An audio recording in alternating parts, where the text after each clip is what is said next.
With thousands of college graduates walking to get their diploma in the coming weeks, what's the job market like? And for those leaving high school and starting college in the fall, what areas will be the most prosperous in terms of hiring? This week on At Issue, we'll be looking at the employment market for today and in the future. That's next, so don't go away.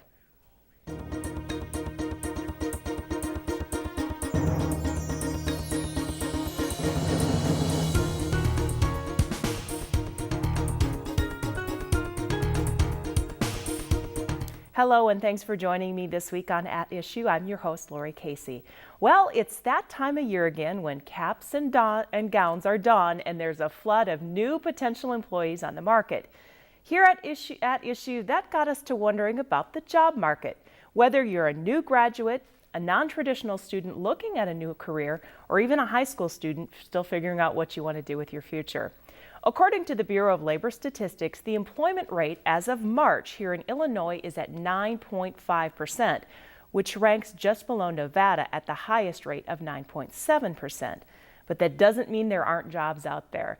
Joining me today is Bobbi Kingery, a career counselor here at Eastern Illinois University, and we're going to talk about the job market. Thanks for coming in today. Thank you for having me. Busy time of year for you as Eastern graduates on Saturday. Always a busy time of year. It's a great field to be in. Great. Well, let's talk first. We're going to talk about job seeking a little later in the show, but let's talk about jobs. Give me kind of a rundown of where are the best of the hot careers for right now? Some of the hot careers are definitely in the healthcare industry. Okay. And that can be both on the side of the provider, you know, our nurses, occupational therapists, physical therapists, you know, and some of the MDs, of course, and some of those areas. So healthcare is always good. And I think it will stay that way as our population ages. Yes. And there are more demands for healthcare. Well, even just in our local community, we've got here in Charleston, Carl and Sarah Bush both building new. So they're certainly, they're growing as an industry. So certainly they need people to fill those jobs. Exactly. Another field that people don't think of within healthcare is clinical lab science, the techs that run all the tests to diagnose us. And at last time I looked, they are actually looking at a shortage of people. Okay. So, and that's a somewhat specialized degree. Some of my students think I can get a chemistry degree and become a lab tech. No, there's actually a practicum that they have to do in a hospital setting, but that is also a growing field. Okay. We also see technology as staying huge. There was a scare several years ago when some of the programming went overseas, but security is always going to stay here. You know, we're watching the issue with Schnucks, who got hacked. The security issue, networking will always stay here. And as everything goes mobile, we need those programmers to make that happen. Make those new apps. Exactly. So that's still a very growing area. We also find the people in the social work area, helping professions, not just a social work degree. Okay. Those, we always have openings in those fields as more of our population needs assistance, or as people leave the field for whatever reason. So we always see possibilities there. And we talked about sales as also being a hot area, and sales is very broad. Exactly. Sales is very broad and it's very good, fits a lot of personalities, as well as something people don't think of right now, philanthropy and development. Okay. And when you think about it, a lot of those non-for-profit organizations, our zoos, our museums, our educational institutions, aren't getting the funding through traditional methods. So the one area they are often increasing staff is in philanthropy or development so that they can bring in money through a new method. Okay, so what kind of, let me ask, like what kind of degree should you seek if that's an area you're interested in? Philanthropy and development is kind of an interesting mix. Communication majors do very well in it because you have to be able to build relationships. There's a sales aspect to it because you're promoting your organization and the goals that they have and how people can help. But that really is a building relationship. You need to have a basic understanding of some financial things, but you don't have to be a business major. Okay. So, you know, somebody with sales, somebody in social service, you know, who doesn't want to do the hands-on care but wants to make a difference, that can be an excellent match. And you said sales, so that can be retail sales, inside sales, outside sales. That's a broad area. Exactly, business to business sales. It's not just knocking on someone's door and trying to pitch a product. It's much more involved. Logistics is an area that is really booming right now. Okay, what do you mean by that? What kind of jobs are logistics? Logistics sales often, it's getting our products from here to there. As our world has gone global and everything has happened, we've got to figure out the most cost-effective way to move those products both within the United States and beyond.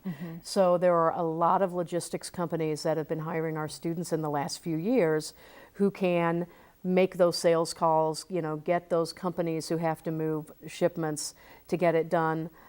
They really focus on, if I've got a truck going to Miami, I don't want it coming back empty. So I've got to find somebody in Miami who needs to bring product here. Okay. And that's growing as we try to move products and be cost effective. Okay. I was visiting with a gentleman the other day, and his daughter is getting an accounting degree from here at Eastern, and he told me she actually had a job back in November.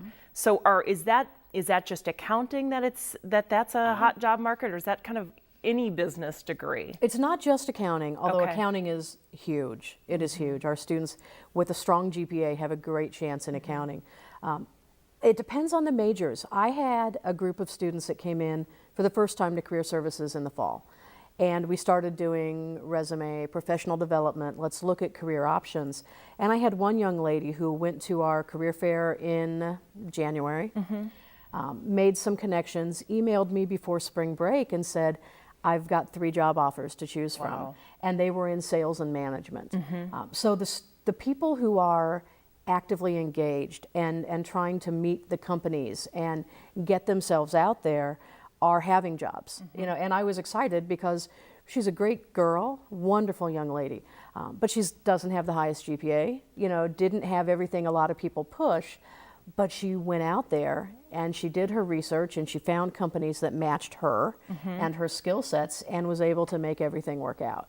So the jobs that are hot right now are healthcare, technology, sales, development, philanthropy, social and human services, and business and accounting. What about, those are right now, do you see trends maybe 5-10 years down the road of maybe new things that are going to come up, or do you see that it's going to kind of stay in these areas? I think that the healthcare area will always stay strong as new innovations and the support that's needed. Business will stay strong. It does kind of weave on what they need. You know, my technology is really pushing things. Right. You know, and that's huge. The whole social media aspect, our smartphones and our ability and our desire to do things whenever we want to is really pushing some issues. So I see that as something to watch, to see the changes. I think social service is always strong. I've been in this field 16 years and it has been strong the whole time as more people need care. I'm very interested in watching what is happening with some of our individuals on the autism spectrum. They're going to be hitting the workforce. They're coming to college. You know, and so finding opportunities for them, I think, will be very interesting, and that may get a whole new group of things going in the social work, human services field to help work with that. So that's interesting. Okay, so we've talked about jobs that are the best right now. What are some areas that are kind of decreasing or have changed? Education is tough right now, and it's an economic issue, and there are pockets in the country where it's still stronger, but it's population-based. Where are people going? So education is a challenge. What else is tough right now? I see that, you know, those people we talked about, high school students who maybe don't go on for some type of education or training after high school, it's not dying, you know, those kind of customer service skills, but it also doesn't pay a living wage. Right. So that's an issue.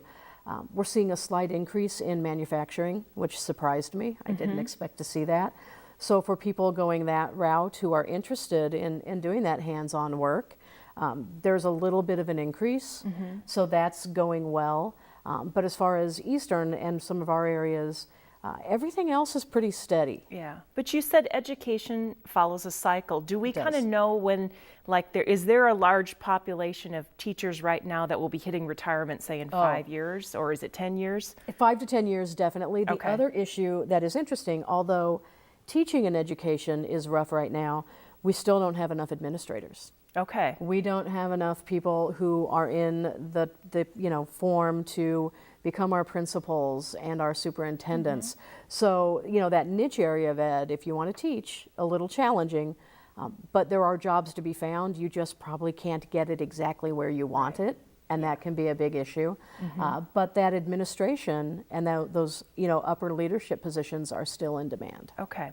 Well, we do know that we've got a lot of veterans that are coming back to college that are going to be flooding the job market. We've got all of those people that weren't part of the mix 5 years ago. So how does that kind of change the dynamic for job seeking for non-veterans? Exactly.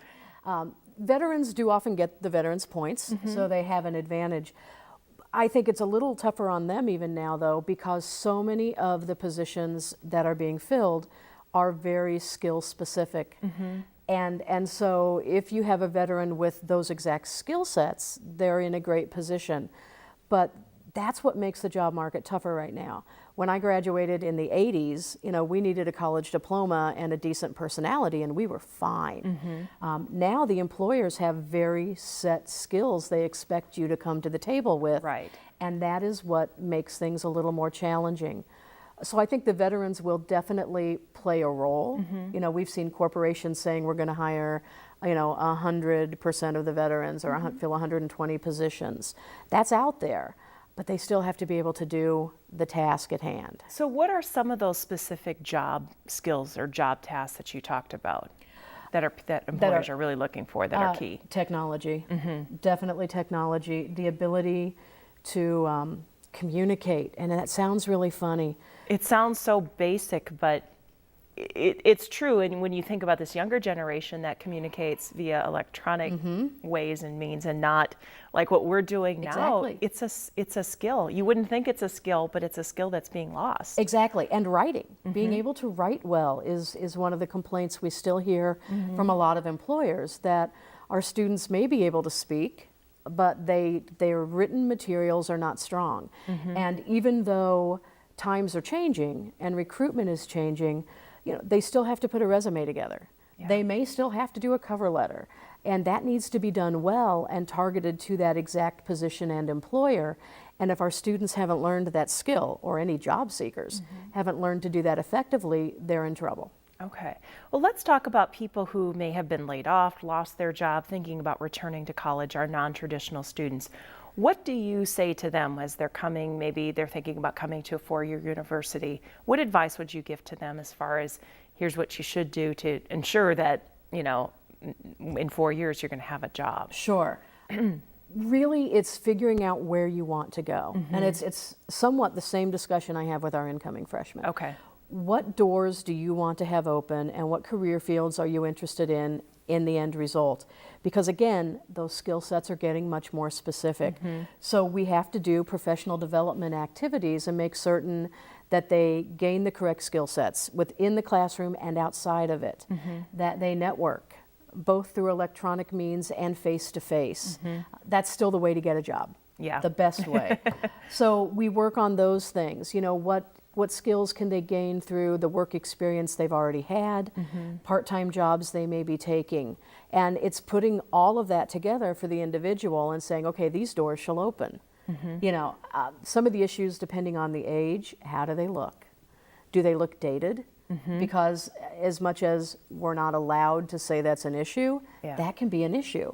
And I've had to have that discussion with some people where we may want to freshen up the hairstyle, to do something a little different, so that the people listen to what they have to offer rather than get put off immediately by what they see. Well, let's talk about that. What's changed about job hunting compared to, I don't know, even 5 years ago? If you haven't looked for a job in a while, what's different about it? Exactly. What's fascinating, it's kind of the plus and minus about job hunting right now. The internet has made it so much easier in some ways to locate open positions. But it's become like the want ads years ago when the internet didn't exist. So a lot of people like to do what we call a passive job search, which is searching online and applying for jobs.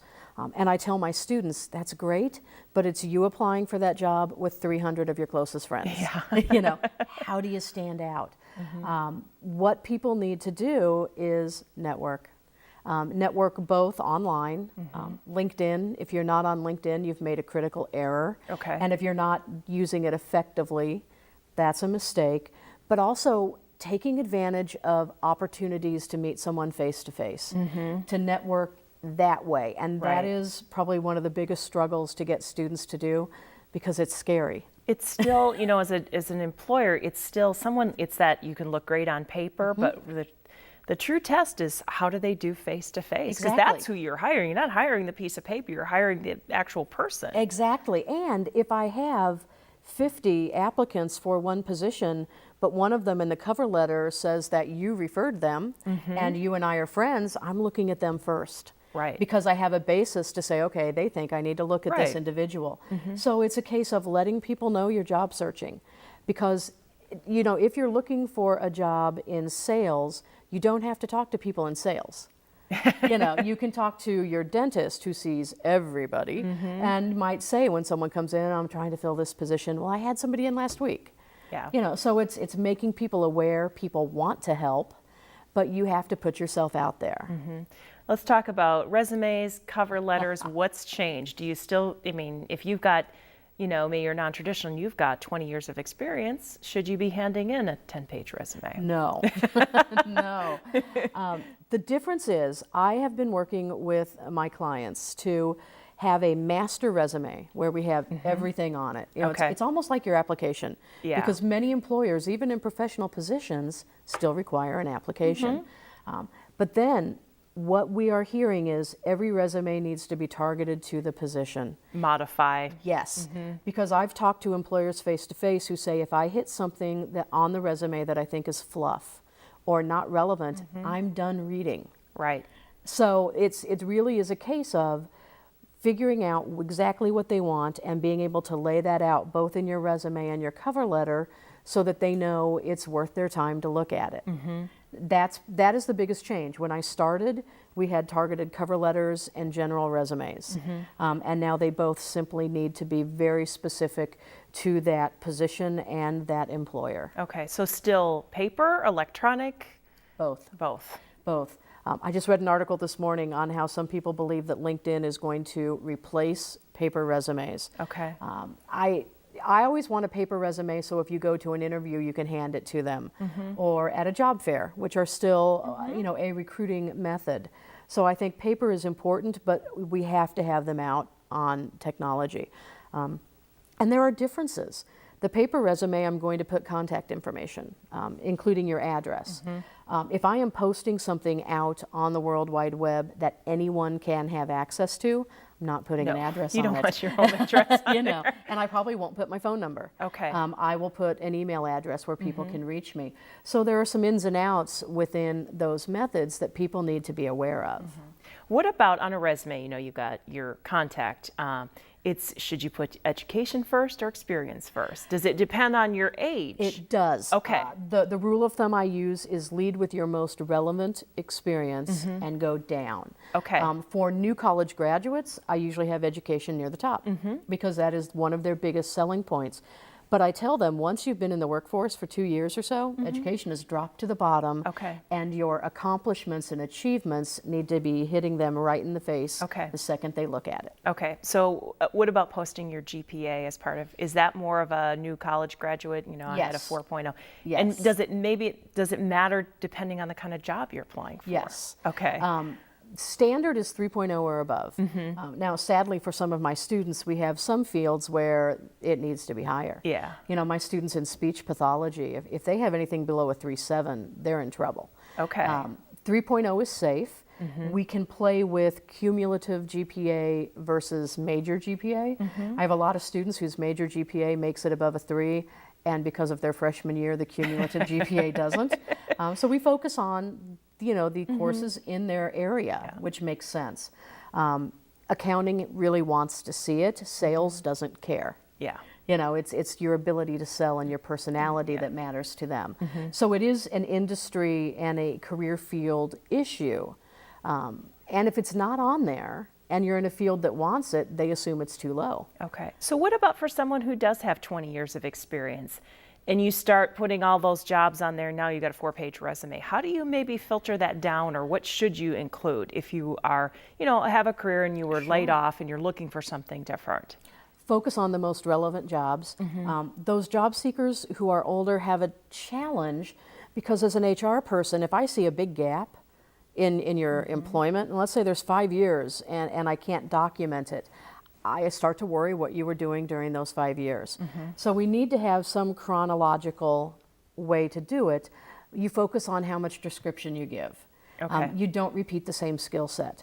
So if you've moved up in a similar field, I don't need to know the same things. Tell me the new tasks. So if you were at one job and you moved up 3 times, just put the topmost level job. Yes. Okay. And I might list some of the others, but I won't put the big job description under it. Okay. So that's how we take care of that. And again, focus on those skills in those positions that are different, show, the breadth of what you have to offer, but also show, most recent first, most relevant first. Okay.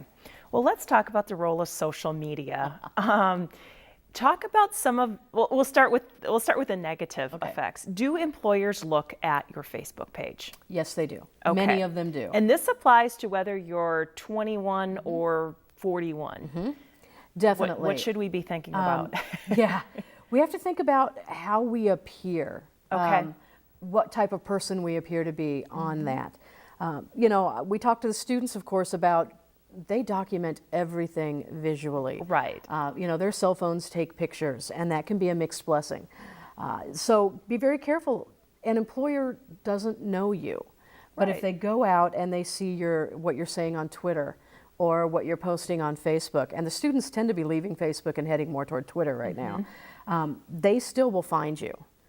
And they will see what you're doing. And if you are just negative all the time, I don't want a negative employee. Right. You don't have to make big critical errors that are certainly out there, but you really want to be careful about how you appear. Yeah. Or if you have some really radical out there opinions, that may have nothing to do with your employee, with you as an employee, but that could be a red flag. Definitely. Because what I try to get students to realize, once you are hired by an organization, you represent them. Right. I represent Eastern, and I may have all these different beliefs. I'm very careful who I discuss them with because they're my beliefs and not my employer's, but people don't always perceive it that way. Well, our work world and kind of our personal world are sort of intertwining sometimes. And my Facebook has stuff about work, stuff about it, so it all gets mixed up and anybody can see it. Exactly. And that's what they have to realize. You can also pull it out, but if you've been tagged in somebody else's pictures, you can't always remove that. So they have to think, and they have to be a little more aware, and that's a big issue. And then I'd mentioned earlier LinkedIn. Let's talk about the positive, because it can be very positive. LinkedIn is fantastic. It's a big site where most professionals are on there. It's at 7 degrees of separation. Right. But you get to post. It's like an expanded resume, and now you can link video to it. You can put projects up there, and it's wonderful. HR staff love it because they get your resume, they go out to LinkedIn, and they fill in a lot of blanks. And a lot of jobs are being posted and sought through the groups on LinkedIn. Right. So it's something that we're trying to get students actively involved with appropriately. As early as we can, because there's so much to be gained, and it really is the leader for that area on the internet right now. Okay, but we've got about 2 minutes left. Give me your take on the job market. Is it good? It's better. It's better. There are jobs out there. It takes an individual who works on their job search daily, who targets it and gives it 110%, And what I'm telling students now, it's the face-to-face. Don't just sit at home in your sweats, putting out hundreds of resumes. Get yourself out there and volunteer. Be creative. Think of ways you can meet people and get your skills and your abilities out there, and be willing to relocate. That's what I was going to ask. I mean, that our unemployment rate here in Illinois is not the greatest, but it's good enough. It's better in other places. So, and even other areas within Illinois. You know, you may not be able to find a job in your hometown. You know, and we have to branch out, and that's a challenge for a lot of people. Okay. Well, Bobbi, thank you so much for coming in. Always great advice, and we want to remind you that you can watch our shows online anytime at youtube.com. If you have questions or topics that we should have on this show, just email them to us at weiu@weiu.net. For At Issue, I'm Lori Casey. Thanks for joining us.